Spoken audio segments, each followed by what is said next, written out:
Assalamu alaikum students, how are you all? I hope that you all are doing good.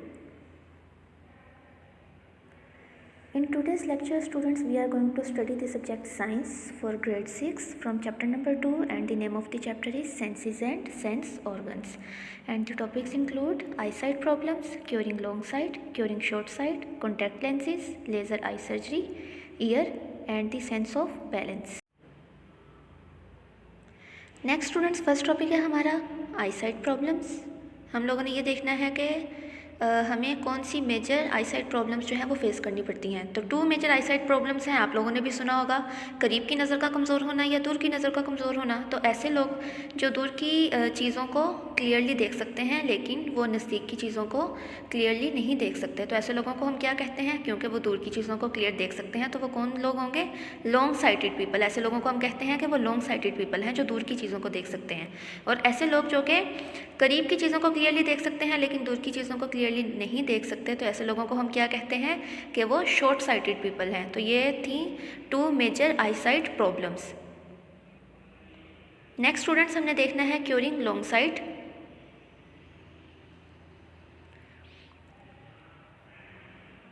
Ji, long sight यानी जो लोग दूर की चीज़ों को देख सकते हैं, करीब की चीज़ों को नहीं देख सकते, क्या रीज़न होती है फर्स्ट ऑफ ऑल, और देन उस रीज़न को अगर हम रिमूव करें तो लॉन्ग साइट जो प्रॉब्लम है उसको हम कैसे ठीक कर सकते हैं, कैसे क्योर कर सकते हैं। तो फर्स्ट ऑफ ऑल रीज़न देखेंगे कि हम लॉन्ग साइट जो लोग होते हैं उनमें उनका आई बॉल जो है वो बहुत शॉर्ट होता है, उनका आई बॉल जो है वो छोटा होता है, इस वजह से उनका इमेज जो है वो फोकस होता है। जब वो करीब की चीज़ों को देखते हैं तो उनका इमेज जो है वो रेटिना के बिहाइंड यानी रेटिना से पीछे फोकस होता है। और अब हम लोगों को पता है कि अगर हमने किसी ऑब्जेक्ट की क्लियर पिक्चर देखनी है, क्लियर इमेज देखना है, तो इमेज जो है वो कहाँ बनना चाहिए? रेटिना के बिल्कुल ऊपर।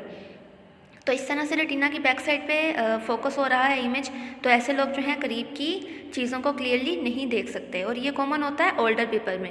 जैसे जैसे लोग जो हैं उनकी एज ज़्यादा होती जाती है, उनके लेंस की इलास्टिसिटी जो है वो खुद ही नेचुरली तौर पर कमज़ोर होती जाती है, इलास्टिसिटी कम हो जाती है। और लेंस के साथ जो मसल्स हमने पढ़ा था, सीलियरी मसल्स जो अटैच हैं, जो कि लेंस को उसकी शेप चेंज करते हैं। जब हम लोग दूर देखते हैं तब लेंस की शेप चेंज होती है, और जब हम करीब देखते हैं तो तब लेंस की शेप चेंज होती है। यानी हमारे अंदर जो लेंस इस्तेमाल होता है वो दूर की और करीब की दोनों चीज़ों को देखने के लिए अपनी शेप जो है चेंज करता है। और शेप कौन चेंज करवाते हैं? Ciliary muscles.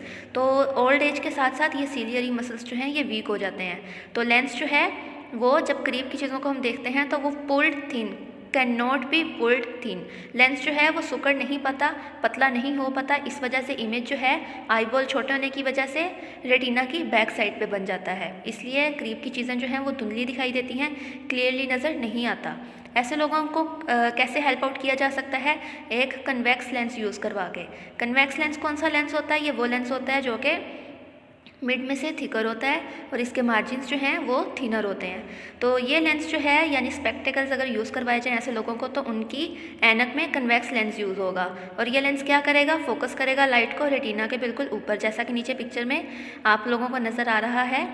लेफ़्ट साइड पे क्या दिखाया गया है कि जो लॉन्ग साइटेड पीपल हैं उनका इमेज जो है जब वो करीब देखते हैं तो कहाँ फोकस हो रहा है? डॉटेड लाइन से आपको लेबल करके दिखाया गया है कि इमेज जो है रेटिना की बिल्कुल बैक साइड पे बना है, इसीलिए वो करीब की चीज़ों को नहीं देख सकते क्लियर। देन राइट साइड पे क्या दिखाया गया है? आई की फ्रंट पे आपको कन्वेक्स लेंस दिखाया गया है। देन आप जो रेस जो हैं, लाइट रेस जो हैं लेंस में से पास होकर देन आई में से गुजर रही हैं, वो इमेज कहाँ फोकस हो रहा है? बिल्कुल रेटिना के ऊपर। और यही कन्वेक्स लेंस का फंक्शन है। आप लोगों ने ये बात याद रखनी है कि लॉन्ग साइड को ट्रीट करने के लिए कौन सा लेंस इस्तेमाल करेंगे, और देन शॉर्ट साइड को हम लोग अभी स्टडी करेंगे कि उसको ट्रीट करने के लिए, उसको क्योर करने के लिए कौन सा लेंस हम इस्तेमाल करते हैं। तो स्टूडेंट्स, नेक्स्ट टॉपिक है हमारा curing short site. Short site को कैसे क्योर करते हैं? फर्स्ट ऑफ ऑल हम इसकी रीज़न देखेंगे। तो जो शॉर्ट साइटेड पीपल होते हैं उनका आई बॉल जो है वो बहुत लॉन्ग होता है, लंबा होता है। इस वजह से जब वो दूर की चीज़ों को देखते हैं तो इमेज जो है वो रेटिना के फ्रंट पे ही बन जाता है, बजाय रेटिना के ऊपर बनने के वो रेटिना से पहले ही बन जाता है। इस वजह से उनको दूर की चीज़ें जो हैं वो क्लियरली नज़र नहीं आती। और ये लोग जो होते हैं इनकी कैसे हेल्प की जा सकती है? वो स्पेक्टिकल्स अगर पहने जिनमें क्या है? कनकेव लेंस अगर इस्तेमाल हुआ है तो देन वो दूर की चीज़ों को भी क्लियरली देख सकते हैं। मेजॉरिटी आजकल के स्टूडेंट्स जो हैं उनको ये आईसाइट ट्रबल जो है वो फेस करना पड़ता है कि वो दूर की चीज़ों को ठीक से नहीं देख सकते। बहुत से स्टूडेंट्स ऐसे होते हैं जो कि बैक बेंचर्स होते हैं, उनको बोर्ड जो है वो ठीक से नज़र नहीं आ रहा होता, यानी उनकी दूर की नज़र कमज़ोर हो गई होती है। और बहुत से स्टूडेंट्स ऐसे जो हैं जो स्पेक्टिकल्स पहनते हैं, तो उनके स्पेक्टिकल्स में भी कौन सा लेंस इस्तेमाल होता है? कनकेव लेंस इस्तेमाल होता है। तो इस तरह से वो दूर की चीज़ों को क्लियर देख सकते हैं। नीचे आपको पिक्चर में दिखाया गया है लेफ़्ट साइड पर नॉर्मल अगर आप देखें जो शॉर्ट साइडेड पीपल होते हैं तो इमेज जो है उनके रेटिना की फ्रंट पे ही फोकस हो रहा है। 2 लाइंस क्रॉस कर रही हैं, जो पॉइंट है इमेज वहाँ फोकस हुआ है, इस वजह से उनको दूर की चीज़ें नज़र नहीं आ रही। लेकिन राइट साइड पे जब आँख के आगे कनकेव लेंस प्लेस कर दिया गया है, कनकेव लेंस का मतलब है जो कि मिड से थिनर होता है और कॉर्नर से थिकर होता है, तो इस लेंस में से गुजरकर जब लाइट पास होकर आपकी आई में एंट्री लेकर इमेज बना रही है, तो इमेज कहाँ बन रहा है? देखें 2 रेड लाइंस जो हैं वो क्रॉस होकर जहाँ जिस पॉइंट पे मीट की हैं वो पॉइंट कहाँ बना है? रेटिना के बिल्कुल ऊपर। तो इसका मतलब रेटिना के ऊपर इमेज बन रहा है। तो आप स्पेक्टिकल्स में कनकेव लेंस यूज़ करके इजीली किसी इमेज को, दूर के इमेज को देख सकते हैं।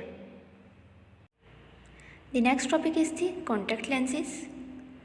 कॉन्टैक्ट लेंसेज क्या होते हैं? स्मॉल होते हैं, थिन होते हैं और ट्रांसपेरेंट होते हैं। इनका कोई कलर नहीं होता और ये क्या करते हैं? फिट कर जाते हैं इजीली। कहाँ? आई के कॉर्निया के साथ बिल्कुल इजीली जो है वो फिट हो जाते हैं, ट्रांसपेरेंट होते हैं और नज़र भी नहीं आते। क्या होते हैं? ये सॉफ्ट जेली लाइक प्लास्टिक होते हैं और इनका पर्पस क्या होता है? वही पर्पस होता है जो स्पेक्टिकल्स पहनने का होता है, क्योंकि आई साइट को करेक्ट करना होता है, आई साइट के डिफेक्ट्स को करेक्ट करना होता है। तो बहुत से लोग ऐसे हैं जो स्पेक्टिकल्स पहनने में कंफर्टेबल फील नहीं करते या उनके लिए डिफ़िकल्ट होता है। समटाइम्स जो स्पोर्टर्स होते हैं वो उनको प्लेइंग के टाइम जो है स्पेक्टिकल्स पहनना ट्रबलसम फील हो रहा होता है। तो इस तरह से बहुत सी और एक्टिविटीज़ हैं जहाँ पे आपको ग्लासेस पहनना जो है वो आपको डिफ़िकल्ट लग रहा होता है। तो ऐसे लोग जो हैं वो कॉन्टैक्ट लेंस यूज़ करना ज़्यादा इजी और कंफर्टेबल समझते हैं। तो कॉन्टैक्ट लेंस क्या होते हैं? लाइट वेट होते हैं, वर्चुअली इनविजिबल होते हैं, यानी ट्रांसपेरेंट हैं तो इनविजिबल होते हैं। उसके अलावा क्या करते हैं? ये wide field of view provide करते हैं, यानी एक इमेज को क्या करेंगे? क्लियर भी शो करवाएंगे और मैग्नीफाई करके भी शो करवाएंगे। और सबसे उनका बड़ा बेनिफिट क्या होगा? नेक्स्ट देखें तो उन पे स्ट्रीम जो है, स्ट्रीम का इशू नहीं होता, स्ट्रीम अकमुलेट नहीं होती वेट वेदर में, जैसे कि ग्लासेस पे अक्सर हो जाती है। जो लोग ग्लासेस पहनते हैं उन्होंने इस इशू को फेस किया होगा कि वेट वेदर में स्ट्रीम जो है वो पूरी ग्लासेस को कवर कर लेती है, लेकिन लेंसेज के सीन में ऐसा नहीं होता।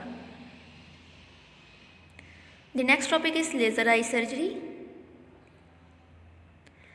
लेज़र जो है वो एक बीम होती है लाइट की, पावरफुल होती है और डेलिकेट होती है और इसकी अमाउंट को इजीली हम कंट्रोल करके इसको एक्यूरेटली हम यूज़ कर सकते हैं। तो सर्जन जो हैं वो लेज़र की बीम को यूज़ करते हैं कॉर्निया की शेप को चेंज करवाने के लिए। किसी हद तक जब कॉर्निया की शेप चेंज हो जाती है तो क्या होता है कि कॉर्निया जो है वो फोकस करता है इमेज को एक्यूरेटली ऑन रेटिना।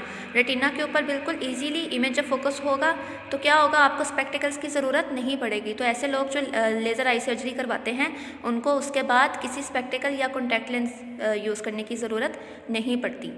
तो ये थे स्टूडेंट्स आई की प्रॉब्लम्स, आई साइट की प्रॉब्लम्स और उनका क्योर करने के different methods. The next topic is the year. Year क्या है? ईयर भी स्टूडेंट्स एक सेंस ऑर्गन है और ईयर की मदद से हम कौन सी सेंस को फील करते हैं? हेयरिंग की। तो ईयर जो है वो साउंड एनर्जी को डिटेक्ट करता है, इसीलिए हम सुन पाते हैं। लेकिन उसके अलावा ईयर जो है वो सेंसिटिव होता है पोजीशन चेंज के लिए भी और हेड की मूवमेंट्स के चेंज को भी फील कर सकता है। तो ईयर जो है वो सिर्फ एक हेयरिंग का ऑर्गन नहीं है, वो क्या करता है? आपकी बॉडी के बैलेंस की सेंस को भी कंट्रोल करता है। और इस टॉपिक को हम आप इस चैप्टर के लास्ट पे डिटेल में स्टडी करेंगे। तो हमने स्टार्ट में क्या देखना है? ईयर के पार्ट्स देखने हैं और ईयर का स्ट्रक्चर देखना है। तो फर्स्ट पार्ट है ईयर का आउटर ईयर, जो कि हमें बाहर से नज़र आता है।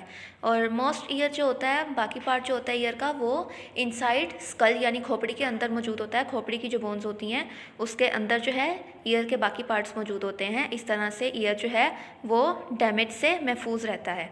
उसके अलावा आउटर ईयर जो है वो फनल शेप का होता है। क्या करता है? कमिंग साउंड वेव्स को डिटेक्ट करता है, कलेक्ट करता है और कहाँ मूव करवाता है? इनर ईयर की तरफ। तो इनर ईयर में क्या लगा हुआ है? Ear drum. तो ये जो साउंड वेव्स होती हैं ये फोकस करवाता है आउटर ईयर। कहाँ पर? Ear drum. ईयर ड्रम क्या होता है? उसको हम आम जुबान में क्या बोलते हैं? कान का पर्दा।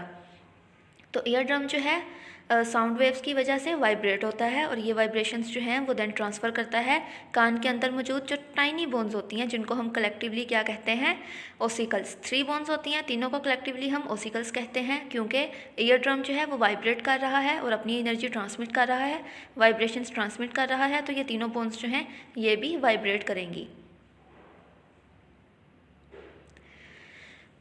स्टूडेंट्स, तीनों बोन्स जो हैं वो क्या लीवर के तौर पर काम करती हैं, क्या करती हैं, जो वाइब्रेशंस वो फील कर रही होती हैं उन वाइब्रेशंस को मैग्नीफाई कर देती हैं। इस तरह से साउंड जो है वो हमें ज़्यादा और क्लियर सुनाई देती है। उसके अलावा ये वाइब्रेशंस जो हैं देन मूव करती हैं कहाँ पर, एक लिक्विड होता है हमारे ईयर की इनर साइड पे, यानी इनर ईयर में मौजूद होता है और स्नेल शेप्ड का ये स्ट्रक्चर होता है जिसे हम कोक्लिया कहते हैं। उसके अंदर जो फ्लूइड मौजूद होता है, बोन्स जो हैं वाइब्रेशंस को उस फ्लूइड तक ट्रांसफ़र कर देती हैं। देन वाइब्रेशंस जो हैं कोक्लिया के अंदर टाइनी छोटे छोटे हेयर्स मौजूद होते हैं, बाल टाइप स्ट्रक्चर होते हैं, उन बालों तक वाइब्रेशंस जो हैं वो ट्रांसफ़र हो जाती हैं और देन उन हेयर्स के साथ फर्दर नर्व्स अटैच होती हैं। जैसे कि हमने पढ़ा था कि नर्व्स जो हैं जहाँ पे भी मैसेज कन्वे करना हो वहाँ नर्व्स जो हैं हमारी पूरी बॉडी में मौजूद होती हैं। तो यहाँ से भी साउंड वेव्स का जो मैसेज है वो नर्व्स ही कन्वे करेंगी, कहाँ तक, ब्रेन तक। और नर्व्स जो हैं जब ये मैसेज लेकर जाती हैं ब्रेन तक, तो ब्रेन उन मैसेज को रीड करता है और हम साउंड को सुन सकते हैं, उसे अंडरस्टैंड कर सकते हैं कि वो साउंड जो है उसका मतलब क्या है। जैसे कि हमारी स्पीच, यानी कोई बात कर रहा है हमारे आसपास, तो वो क्या बात कर रहा है ये मैसेज के रीड करने पे बेस करता है। मैसेज रीड करता है उस मैसेज को, उस साउंड वेव को, और देन हम स्पीच जो है वो क्लियरली सुन सकते हैं और समझ सकते हैं। तो देन स्टूडेंट्स, ईयर और ब्रेन दोनों की बात करेंगे हम। दोनों की वर्किंग जो है वो सेपरेट कर सकती है साउंड्स को साउंड की क्वालिटी की बेसिस पर। यानी कि अगर एक साउंड जो है वो लाउड है या हाई है या लो है, तो ईयर और ब्रेन जो हैं वो साउंड की पिच को जज कर सकते हैं। तो अल्लाह ताला ने हमारी बॉडी में 2 ईयर्स बनाए हुए हैं, दोनों जो हैं हमारे हेड की साइड्स पर मौजूद हैं और दोनों जो हैं वो साउंड वेव्स को कलेक्ट करते हैं। जो आवाज़ आ रही होती है सब हर डायरेक्शन से दोनों कान जो हैं वो सुन रहे होते हैं। और इसी तरह अगर एक लाउड साउंड हमने सुनी है एक कान से, तो क्या होगा कि साउंड जो है हम क्या जज करेंगे, हमारा ब्रेन क्या रीड करेगा, वो साउंड या तो स्ट्रेट अहेड हमारे सामने से आ रही है या इमीडिएटली बिहाइंड अस, या हमारे पीछे से हमें सुनाई दे रही है। तो इस तरह ईयर और ब्रेन जो हैं वो साउंड की डायरेक्शन को भी जज कर सकते हैं। नेक्स्ट स्टूडेंट्स, हमने पार्ट्स देखने हैं ईयर के। 3 पार्ट्स हैं, outer ear, middle ear and inner ear. Outer ear को फर्स्ट ऑफ ऑल देखेंगे हम लेफ्ट साइड पे, क्या करता है, कलेक्शन करता है साउंड वेव्स की। तो इसके पार्ट्स देखें, सबसे टॉप पे आउटर ईयर है, उसके बाद ईयर कैनाल दिखाई गई है, उसके बाद ईयर ड्रम, पिंक कलर की जो मेम्ब्रेन है, कान का पर्दा जिसे हम कहते हैं, उसके बाद साउंड वेव्स की एंट्री भी शो करवाई गई है। देन स्टूडेंट्स, मिडल ईयर देखेंगे हम। मिडल ईयर का फंक्शन क्या होता है, ट्रांसमिशन ऑफ साउंड। जो साउंड ये कलेक्ट कर रहे होते हैं देन उनको ट्रांसमिट करते हैं। तो पार्ट्स क्या है मिडल ईयर के, 3 बोन्स हैं, येलो कलर की आपको नज़र आ रही हैं, लेबल हुई हैं।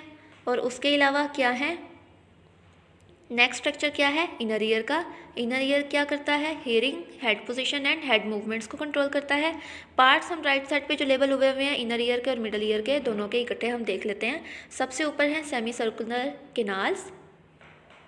सेमी सर्कुलर किनाल्स जो हैं वो क्या फंक्शन करती हैं, इस फंक्शन को भी हमने डिटेल में स्टडी करना है। ये बैलेंस को कंट्रोल करती हैं आपकी बॉडी के। उसके नीचे आपको बोन दिखाई गई है, एनविल, हैमर एंड स्टिरप। तो ये तीनों बोन्स हैं जिन्हें हम ओसिकल्स कहते हैं। उसके नीचे आपको nerves to brain, yellow colour की नर्व्स दिखाई गई हैं। उसके बाद आपको कोक्लिया दिखाया गया है, जिस लिक्विड की हम बात कर रहे थे जो स्नेल लाइक स्ट्रक्चर था वो कोक्लिया ही है जो इस वक्त आपको पिक्चर में नज़र आ रहा है। उसके अलावा आपको लोअर साइड पे ऑस्ट्रेशियन ट्यूब एक दिखाई गई है। ये वो ट्यूब होती है जो कि आपके मिडल ईयर को आपके थ्रोट के साथ कनेक्ट करवा रही होती है ताकि ईयर का जो प्रेशर है कान में वो मेंटेन रहे। तो ये सारे पार्ट्स थे ईयर के।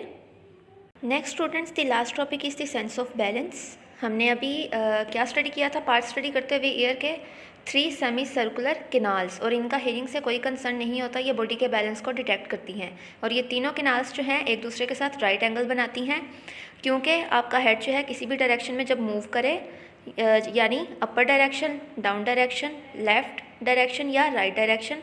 तो ये जो कैनाल्स हैं इनके अंदर फ्लूइड जो है वो उन्हीं डायरेक्शन में मूव कर सके। उसके अलावा इस फ्लूइड पे जो प्रेशर डेवलप होता है वो स्टिमुलेट करता है इन कैनाल्स के अंदर मौजूद सेंसिटिव हेयर्स, छोटे छोटे हेयर्स मौजूद होते हैं, उनको स्टिमुलेट करता है और देन क्या होता है, मैसेज कन्वे होता है ब्रेन तक। फॉर एग्ज़ाम्पल अगर आप एक झूला जो है वो स्पिन मोशन वाला कोई झूला अगर आप इंजॉय कर रहे हैं और अचानक रुकते हैं तो थोड़ी देर तक आपका फ्लूइड जो है वो वैसे ही मूव करता रहता है और आपको गिडीनेस फील होती है। तो वो इसी वजह से फील होती है क्योंकि आपका फ्लूइड जो है वो अभी अपनी मोशन जो है वो कंटिन्यू कर रहा होता है। तो इस फीलिंग को आप जो है वो स्टॉप कर सकते हैं। कैसे? जिस साइड को आपने स्पिन मोशन जो है वो पहले फेस की है, आप उल्टी साइड को यानी ऑपोजिट साइड पे अपना हेड जो है उसको एक जर्क देंगे तो ये फीलिंग जो है आप इससे फ्री फील करेंगे। नेक्स्ट स्टूडेंट्स, 2 सैक्स मौजूद होते हैं जो कि कोक्लिया को इन सेमी सर्कुलर कैनाल्स के साथ ज्वाइन कर रहे होते हैं और उन सैक्स का क्या फंक्शन होता है, वो ग्रेविटी डिटेक्टर्स होते हैं। उनके अंदर छोटे छोटे ग्रेन्स मौजूद होते हैं, चौक लाइक ग्रेन्स, यानी चौक का अगर हम छोटे छोटे पार्ट्स करें तो उसके जो ज़र्रे होंगे, छोटे छोटे ग्रेन्स होंगे, उस तरह के ग्रेन्स जो हैं वो इस सैक में, इन 2 सैक्स में मौजूद होते हैं। जब आपका हेड जो है वो टिल्ट करता है यानी मूव करता है आगे पीछे तो ये सेंसिटिव हेयर्स को ये जो ग्रेन्स हैं वो ट्रिगर करवा देते हैं। Then conscious up and down movements जो होती हैं वो आपके हेड की वो क्या करती हैं, इन हेयर्स को स्टिमुलेट करती हैं और देन आपका मैसेज जो है वो ब्रेन तक कन्वे होता है। इसी वजह से जो है कुछ लोगों को सी सिकनेस का प्रॉब्लम होता है। सी सिकनेस क्या कहते हैं? जैसे ही आप लोग मूव करते हैं, किसी ट्रांसपोर्ट पे सफ़र करते हैं तो आप लोगों को या तो चक्कर महसूस होंगे या कुछ लोगों को उल्टियाँ भी आ सकती हैं, वॉमिट भी हो सकती हैं, तो उसको सी सिकनेस भी कहते हैं या मोशन सिकनेस भी कह सकते हैं। तो ये तो था स्टूडेंट्स आपका ये चैप्टर नंबर 2 जो आज कंप्लीट हो चुका है। आपने इस चैप्टर को अच्छे से लर्न कर लेना है। Thank you so much for watching students. Stay safe, stay blessed. अल्लाह हाफिज़।